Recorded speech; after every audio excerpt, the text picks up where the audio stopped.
sa kuan Kalubinan guys, nagbaktas-baktas.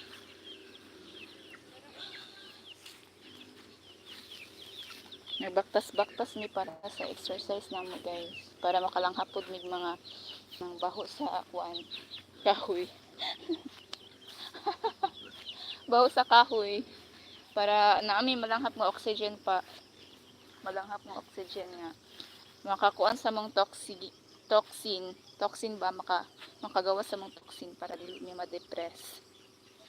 Mao ni akong chaperon guys, si Diwatang Beya. Daghan kay nagkuan diri guys, nagkupras, daghan kay lubyo nga giunsa gibuntan. Mao ni ang surroundings namo guys, grabe ka fresh. Daghan kay ni siya ma-produce ng oxygen. Napoy mga manok-manok diri manok-manok.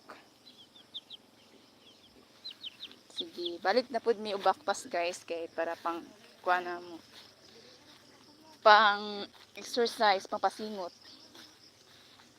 Daghan kay unsa guys, daghan kay og palwa, lukay, kay gipangkuha magud nila diri ang unsa lubi nya, ilang dinluan ang punuan sa lubi.